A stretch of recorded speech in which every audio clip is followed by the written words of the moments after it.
Righto, guys, we are back today and we are talking about how you create 7 posts really easily in 3 hours. Mm-hmm. Yeah? Yep, that's the one. I think content's one of those things, dude, isn't it? Like PTs, they get stuck. They go, all right, I'm going to create content. And then they look at an empty page and they go, where the Cursor's blinking, like where the fuck do I start, right? Yeah, big time. And for a lot of them, because they have no process around it, it just takes them fucking ages. And so they'll spend like 2-3 hours on a single post, when in reality you can get a week's worth of content done in that time. 100%. Now there's obviously like, you can do, there's different variations of creating content and doing it well. We talked about in one of our previous videos, the difference between content and media. So very briefly, the difference is with content, the whole idea is that the definition of the word is that it's something that fills space, and for most people, that's really all content does. Whereas media actually has intention behind it, and it's the intention and the feeling behind that word is a lot. You're taking it a lot more serious. You're being a professional about it. Yeah.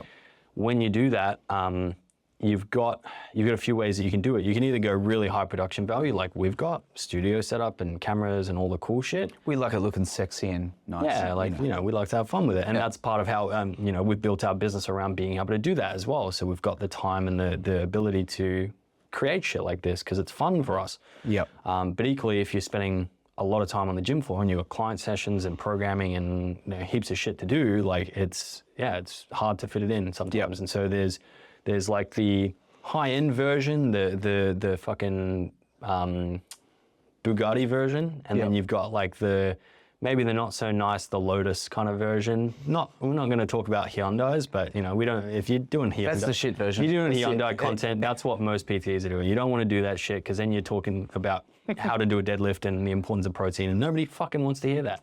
Everyone not your ideal prospect. No, they're not thinking it. So we want to think a little bit better than that, and this process here hopefully will give you something, a helpful way to actually create a week's worth of content in a few hours. And of course, like you can spend, if you've got more time to spend on it, spend more time on it because it will get a way better outcome. But doing something like we're about to show you is going to be far better than doing nothing. Totally. Or far better than what you probably are used to doing. Should we just jump into it? Let's do it. Awesome. There we go. All right, here's something we created earlier. This is going to create us a little bit of a framework, but what I kind of wanted to represent was, if you think about, there's a process to the whole creation of a piece of content. When we talk about ideas, one thing that I do, and Matt has helped me so much. I'm not a copywriter by trade like Matt. So even for Matt to kind of teach me and to get to a point, Matt, I should say that you almost created this for me. In a way. To make it almost easier for PTs. Essentially, yeah. Right? Because when we first started working together, I was writing the content for you. Yeah, there was you remember that? Different parts of the business, right? Yeah. Matt would do the marketing, I would do more the delivery and the sales. So we had this kind of nice thing, and then he was like, Matt, For the guys at home that don't know, my background is in online marketing, whereas your background is in fitness. And I've always had a passion for fitness and health, but I was never a PT. I got straight into online business and marketing from about the age of 18. I'm 28 now, so I've been doing it for like 10 years. Yep. Whereas Mark's got a background in financial advising starting out and then running different variations of PT. Being in the industry and then sales. I think the thing for me is I always outsourced the marketing, and Matt was running paid ads and a whole lot of stuff which is techie, and it's like, I don't want to do that. I wanted to grow the business and I wanted to help people in the business and do the delivery. The other thing that I want to touch on, if you don't mind me sharing, is that Mark is actually dyslexic and ADHD. So writing and doing this sort of shit can be a challenge. And so by creating this process, we've effectively found a way to shortcut the process to make it a lot easier and to empower you to essentially not necessarily have to rely on me to craft the message and say the things how you want to say them. Totally. Yeah. I can sit in idea generation and research for a day because I hyper-focus. So to come up with ideas, I would just say this, your ideas will come to your brain all the time. I am sure you're either in the shower, you just spoke to a client, you did client check-ins. There's a million ways that clients are saying things and people that you're working with are saying things all the time. what I do is I have a Trello board at home, and I would just grab an idea. I literally just write the idea down as like a little title. So Yeah, you just keep a running log, right? Yeah. Whether it's in a notes app or whatever the fuck works for you. I used to use Evernote a lot. Now I just use the Trello board for my ideas, and I either use them or I don't use them. But I've got 1,000,001 ideas there that I can flesh out in 2 seconds. So for you to come up with 7 ideas is not hard, right? Now, we have got a lot of Coming trainings. up with them over the course of the week through conversations that you're having or just little things that you think of in the fucking shower or whatever, and you just write them down. Like, you would already have ideas ready to go, and you won't actually have to spend any time sitting there thinking of ideas. Totally. I look at posts, when you look at a post, you go, that was good, right? You're not going to copy someone, but if you put your unique spin on it and you make it interesting in yours or on a different topic, but you like how they were doing things, I copy, I get that link, I put in my Trello board for later, right? So idea generation though, if we were going to do it, one of the things we do a lot of working in time blocks. Now, should I explain time blocks? Yeah. Super quick. If you had, let's just say you had 2 hours, right? If we make this long, you might break that up, right, into Intervals. right? And we talk about in time blocks, you've got, now, again, 25 and 5 is Pomodoro technique. It came out yesterday and then it didn't come out. Yeah. Okay. It's the Italian word for tomato, because the guy that created it used to use a little tomato kitchen timer for it. Right. Oh, there you go. Yes. So the 25 and 5 method is you do 25 minutes of work on, you're switched on, you're focused, and then you have 5-minute breaks. So you can do this, in little breaks. If you have an... There's some ticks left here. Fucking hell. And then here's my perfectionism. Yeah. Right. So you can work in blocks of like, either it could be that you've got an hour, right? Or you've got 2 hours. Break them up. Now, there's a couple of ways. You can either do the 25 and 5, or you can do 50. So Matt, you were talking about this the other day, but sometimes when you get into writing, Yeah, like you get into a flow state and then you kind of... I don't want to stop. Yeah, it takes you 10, 15 minutes to kind of get going. And then once you're on that train of thought, you don't want to necessarily stop yourself when you're in a flow state. So I've found the 50 and 10 is better for me, because 15 minutes, I can pretty much I can get a lot done in 15 minutes. Yeah. While my mind's on that train of thought. And the whole idea, I guess, behind doing these intervals is that you're keeping your brain from burning out.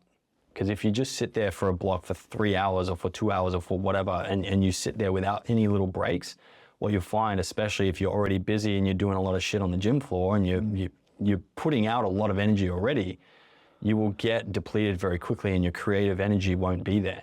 And so these intervals will help keep you fresh throughout the creative blocks so that you can actually get more done in less time. Totally. Think about when you're being creative, when you've got the energy for it. Like, don't put it at the end of your day. Like, we are actually 5:30 p.m. right now. Not usually my time, but we've got to get this done today. So energy is pretty good. But the idea is that you want to work in little bursts. So when you're creating ideas, honestly, guys, this can be done in 25 minutes. Right? If you want to create max, right? But it also can be just chunked across a week. So the idea is you've got to come up with idea generation first. Now, the really cool thing, and again, this is what Matt did a training, and actually, I might just flip across. Yeah, next arrow though. Next arrow. The redo. If we talk about this very quickly, Matt. So the third one down. So the third one down is, for the love of God, stop using ChatGPT. When you've got your ideas and then you want to script them out, Matt's got a whole training where we go through how, now, you don't want to use ChatGPT for content. You don't want to just ask AI to be like, oh, write me fucking 3 scripts for men who want to lose 10 kilos, and like, don't fucking do that. No. Creating content with AI is a process, and there's a way to do it right. That video, for the love of God, stop using ChatGPT, you should be able to find that on our YouTube channel. If you go back, it should be pretty recent. That'll show you how to use Claude, which is a different AI platform, which is better for writing, to actually capture your unique voice, your unique opinions, and help you write your scripts for you so that you can spend less time essentially sitting there looking at a blinking fucking cursor on the screen, and more time actually you're refining the message and getting it out there. Yeah, so I found with the scripting part, like, Claude's awesome. Once you've got your tone of voice, and it's It's really funny when we were first doing it, it was coming out and it was a bit like, I'm Bogan, I'm Aussie Bogan. And then all of a sudden as it refined, and I wouldn't use these words, it was straight away saying, oh, you're not so Bogan. It's a little bit, but again, it's Aussie slang. So it'll get your tone of voice, and then we prompt it in how to create content and pieces of content with a framework, and how we talk about the hook, the conflict, and then the resolution. But it will give you a structure. But basically, it'll take your idea. So you plug your idea one in, and then you will back and forth with Claude. Yeah. And in 10 minutes. It as an assistant, as like, imagine that, people always do this fucking stupid shit with AI and like expect that it's just going to create something good from like the first prompt. The way that AI works is that it's kind of like an assistant. So imagine if you hired a VA and you asked them to start writing your scripts and your posts for you. What's the process you would have to take them through? You would have to help them understand how you want things communicated and what your ideas are and what you want them to actually write about for them to actually do something that's half decent. So you want to do the same thing with Claude. And again, if you go to that YouTube video on our channel, you find it. It's got all the prompts and everything you need to go through that process. But yeah, like you want to follow a framework so that it's easy, and it's like you don't want all your content to sound like AI. You want it to sound like you.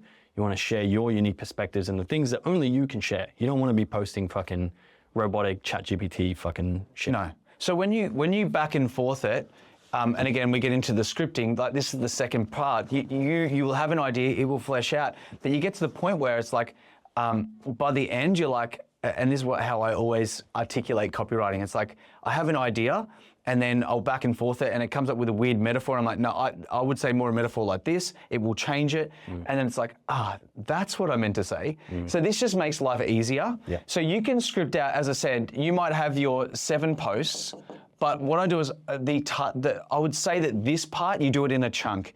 You could do it across the week, but I would work in, I would say no more than 60 to 90 minutes, you can get your 7 pieces of content. So I would do little 25-minute bursts, because again, you want to do one thing, you want to have your Wi-Fi off, you want to sit down on the laptop, and you want to go boom, boom, boom, but you need to manage your energy, because if you don't, like, so you could do the 50 and 10 or the 25 minutes on, 25 off.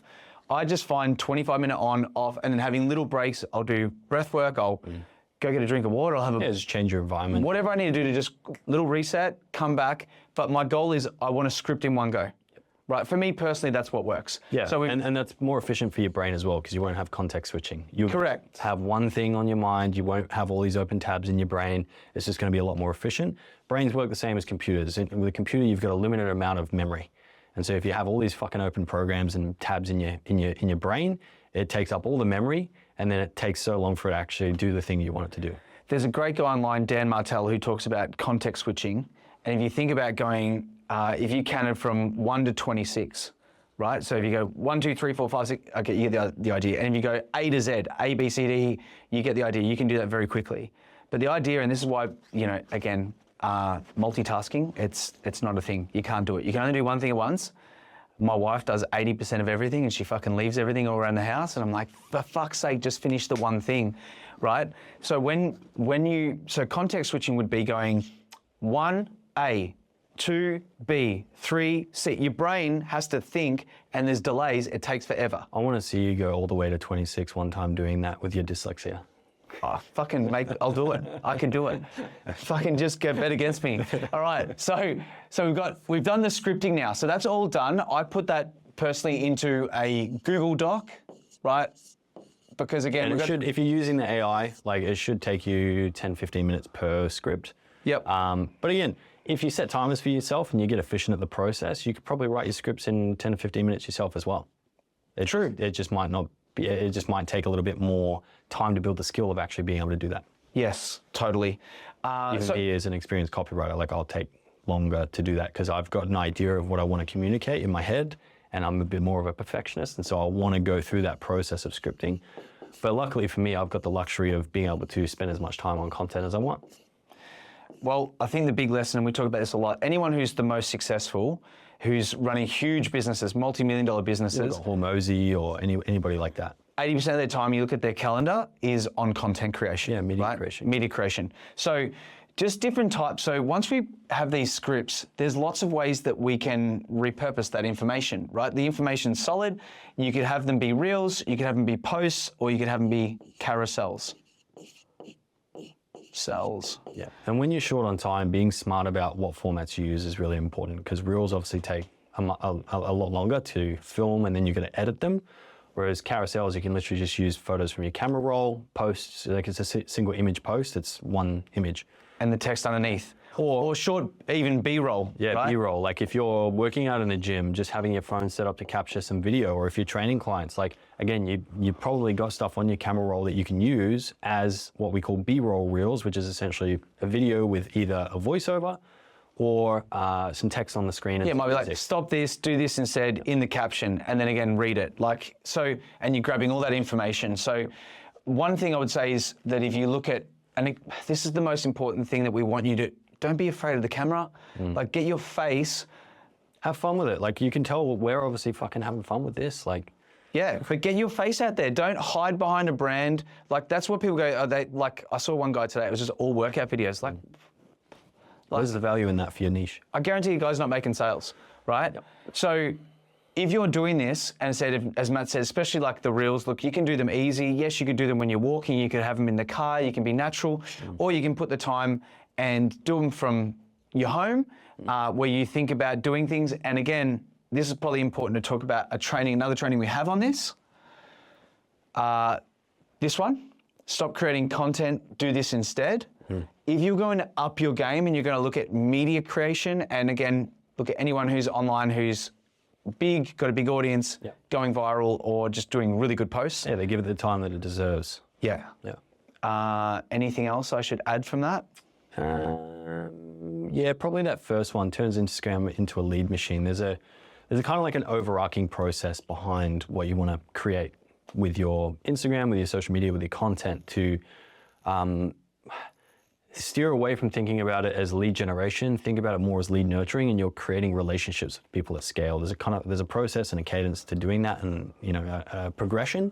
But again, understanding that process and understanding what that progression is really helpful when you come to the actual creation stage, because you'll know what you're trying to do and what the whole purpose behind the whole thing is. I would say one other thing, if you're creating content, right, and again, we're talking the whole idea of today is about content and valuable content. If you're creating 7 pieces of content, 80 to 90% of your content is really value-based, stuff that's going out, that's putting deposits out there in the world that then people can solve problems, they can see what you're all about and create a know, like, and trust with you. 10% of the time, you're creating and putting out an offer.